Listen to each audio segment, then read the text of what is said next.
So we got an update on the one lawsuit we want Sony to win, and yeah, it looks like they're gonna win this one just fine. After that, let's talk about how the PS5 is starting to outsell the Switch 2. And finally, Sony is discounting the PS5 overseas, but it made me look up their regular retail prices, and yeah, I think we're doing just fine here in the United States, actually. How's it going, everyone? As always, my name is Jimmy Champagne. This is PSReady, my channel all about PlayStation. There are too many games coming out right now. We went from not enough games to way too many games. I'm still making my way through Borderlands 4. Dying Light the Beast looks amazing. Silent Hill F comes out next week. There's so much that I specifically want to play. I don't know how I'm going to get through it all. Let me know what you're playing down in the comments below. Let's get into the first news story though, because we got an update on the weird Tencent lawsuit that Sony is embroiled in right now. And honestly, out of all the lawsuits that these gaming companies get in, this one is by far the most justified of any, really, that I've seen ever. So if you haven't kept up with this one, the long story short is back in July, Sony sued Tencent because of their game Light of Mortaram,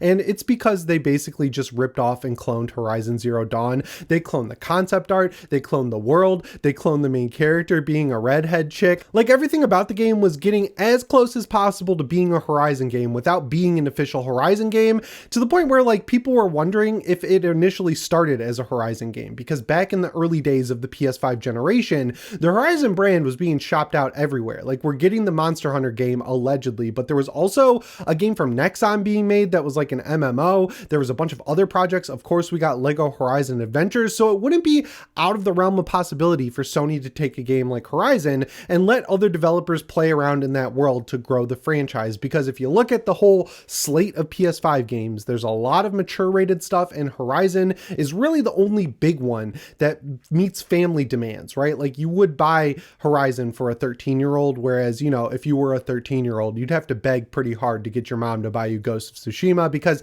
I mean, you've got a katana and there's a lot of blood in the game. Like, Horizon is a good middle ground game where there's a lot of action, but it's like fun action. It's not the crazy, gory, violent, M-rated stuff. So I've been keeping track of this, just waiting to see what Tencent would do. Like, because obviously there's a lawsuit, they're going to respond and try and win at this point and get a settlement so they can release Light of Mortaram and make money off of their Horizon clone. And the way they responded is interesting, because they're kind of taking the same route as Pal World versus Nintendo, where they're accusing Sony of being very Nintendo-like. And if you don't know what's going on with that lawsuit, basically Nintendo is piecing apart different mechanics in Pal World, suing over them, patenting them, so then Pal World has to remove them from the game and make it totally different from Pokemon with guns. So basically what Tencent is doing is they've collected a bunch of games that have prehistoric themes, like Far Cry Primal, Far Cry New Dawn, because that's post-apocalyptic, but it's also like sort of prehistoric in the sense that it's a post-apocalypse where everything is green and bright and comes back.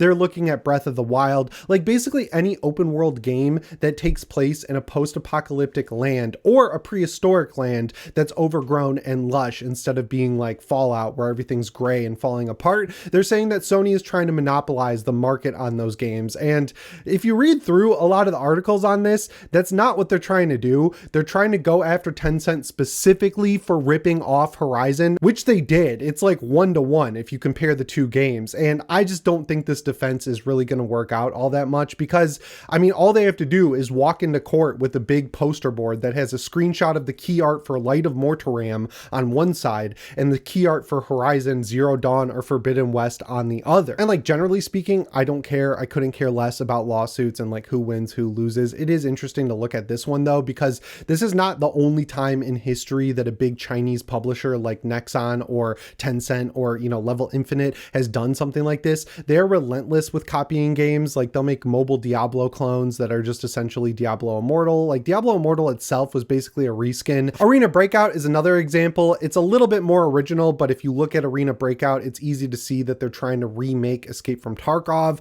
Of course, you have Delta Force, which is pulling modes from Battlefield. It's pulling modes from Call of Duty. It's pulling modes from Tarkov. Like, it's shameless what they're doing. They're just looking at popular games, spending way more money to develop them quicker, faster, and for more money. And they're absolutely cleaning up. So, you know, like I'd like to see a check or balance put in place on the direct cloning of games, because I like seeing originality. Like I loved Black Myth Wukong. I thought that was an awesome game. I'm excited for the sequel. There's tons of games coming out of China all the time, like Lost Soulicide, that look genuinely new and interesting. So like anything that can discourage any developer anywhere around the world from just cloning what works for other developers, I'm all for that, because that's how we got into situations like the whole era of PUBG taking off caused a ton of developers to sink a bunch of money into battle royales. You had stuff like Battleborn from Gearbox that totally flopped. You had Apex Legends, Battlefield had its own battle royale mode, Call of Duty made Warzone, Fortnite turned into a battle royale game. And when you have every big publisher and developer chasing this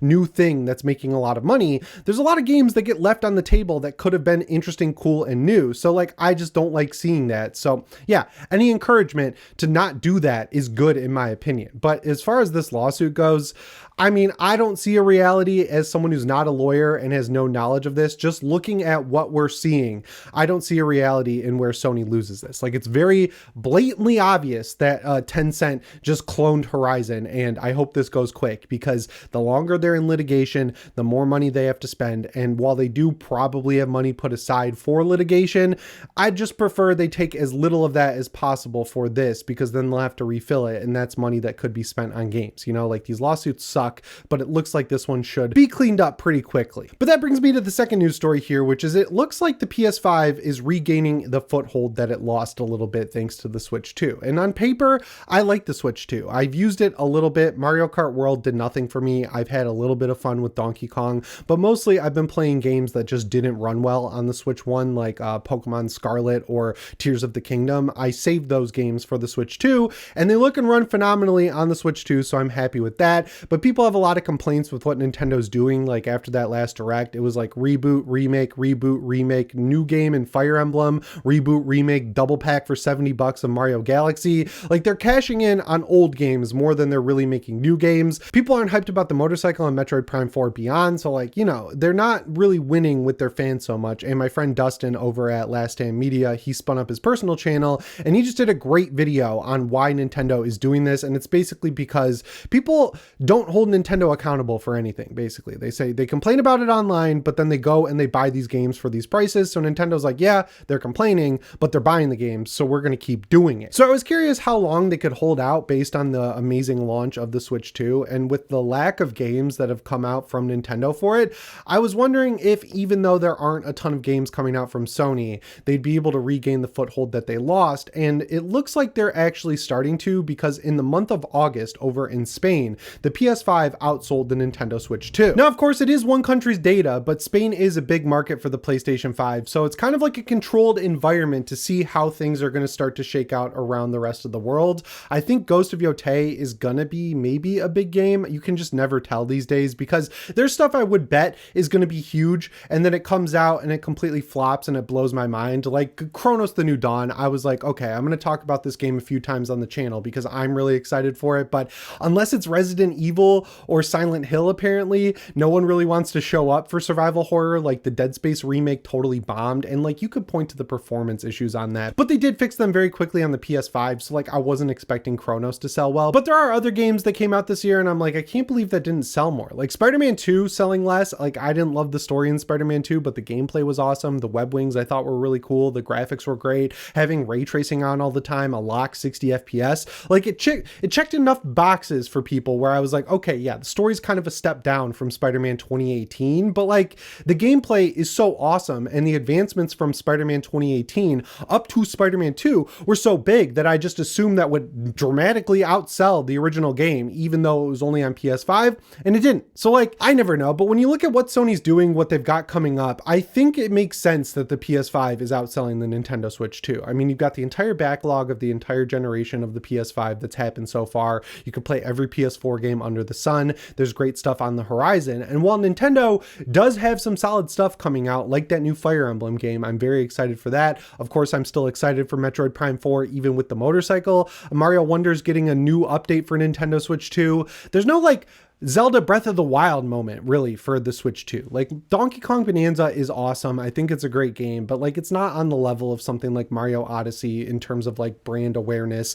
There's no new Mario game coming out. We're just getting the double pack of Mario Galaxy and Mario Galaxy 2. So like, your two big hitters, Mario, there's no 3D Mario that's brand new. And then of course, Zelda, there's no big Zelda game coming out that's big open world and really what people want. It kind of makes sense why people aren't showing up for the Switch 2. And then the other thing is price. I think the Switch 2 is fairly priced as someone who lives in the world of PC handhelds. Like, the pricing models over there are nuts. The Steam Deck is more than fairly priced at $399 for the base model. It's fairly priced for the 1TB OLED at around $700, but still, that's like $300 more than what you're paying on the Switch 2 side of the fence. And then when you look at the ROG Ally Xbox edition, that's going to be close to $1,000. The Legion Go 2 is going up to like $1,200 or $1,300. Like, you're paying 3 times as much for not that much better performance out of these handhelds on the PC side. So when you look at the whole landscape, I mean, $450 for the Switch 2, knowing you can dock it, knowing the improvements that have been made to the screen and the overall console itself, like, it doesn't seem like that much. But when you talk about $70, $80 games for a handheld system, I mean, people look at that and they're like, how am I supposed to afford anything on this? Like, you could buy it as an upgrade for the regular Switch and play your old Switch games, but like, you don't, it's kind of like buying the PS5 Pro. I think it's great, but it was never going to be something that outsold the PS5 because it's an optional machine, right? Like, if you really want the best performance possible on the PS5 ecosystem, you're the person who's going to buy the PS5 Pro. But if you're someone who's like, I own a PS5, I'm fine with the performance I'm getting, the PS5 Pro looks cool, but it's $700. Like, I'm not going to show up day one for it. Like, it just makes a lot of sense. So to see the PS5 very quickly kind of start outselling the Switch 2 is not surprising when you consider the game situation, when you consider the pricing situation. Like, also, you got to consider that people have built up digital libraries on PlayStation that they can still take advantage of on the PS5 through the entire PS4 generation. So it's the same stuff that kind of comes back to bite Xbox in terms of building out libraries, coming back to bite Nintendo. Even games like Chronos The New Dawn, which again didn't sell that many copies, they're selling better on the PS5 because the performance is just not there on the Switch 2. So like, it's not surprising. I'm just still not completely positive yet that it's going to shake out around the rest of the world, but to see it happening in really any country is a positive sign for the PS5. But speaking of price, I think that's one thing that's definitely going to continue to hurt the PS5 going into the future. It's just too expensive right now. Like, the actual price of the console being $500 or $400 when it came out, perfect. There's nothing wrong with that. Even if because of the market trends and how expensive everything is, they had to drop it to $350 and $450 or raise it to $550 and $450, I think that's fine. Honestly, like, you know, you got to take wins where you can get them, but I'd love to see them continue to do sales and drop the price at least back to where it was, because right now, 5 years into the life cycle, I think that's the biggest barrier for the vast majority of people who are on the PlayStation platform in the PS4 and want to move up to the PS5. You know that the PS6 is coming in the next couple of years, and they're still charging launch prices, if not more, depending on where you're at for the current gen console. So I don't fault people for saying, at this point, I'll just wait for the PS6, you know? But then I started reading this news story that the PS5 is being discounted by £90 in the UK. And I was like, that's cool, because during all these price increases, the US held out on a lot of them, but Europe has gotten multiple price increases across the board, whether you're talking the EU or the UK. And I did the price conversion, and on paper, it looked fine. Like, they're dropping the physical model to £530 and the digital model to less than that. Then I did the price conversions. They're paying over $600 in the UK for a disk drive PS5. That is crazy. That's more than it cost at launch. That's almost the cost of a PS5 Pro here. I can't imagine the value proposition for people over there unless literally everything is at that level where it's so exorbitantly expensive that you just are numb to it. And you're like, well, everything sucks right now, so I'm going to buy a video game. I'm going to spend what little money I have on a $600 equivalent console. So if Sony has one problem to figure out right now, knowing that they have the game problem seemingly solved with Ghost of Yotei coming out later this year, and then of course there's Wolverine, Venom, whatever else is going to be shown off at the next state of play, it seems like we're finally having the game situation figured out. They've got to figure out this pricing scenario. Like, if you trade in your old console, make it half as much. If you trade in a DualSense controller that's busted or a DualShock 4, take a couple $100 off the top of the cost. But they've got to figure out something. I don't know if they got to go to every government and be like, look, give us a tax incentive or something just to make us be able to discount these things, because because people want them. They had to deal with scalpers for the first half of the generation, and right when we figured everything out and got these things in store shelves,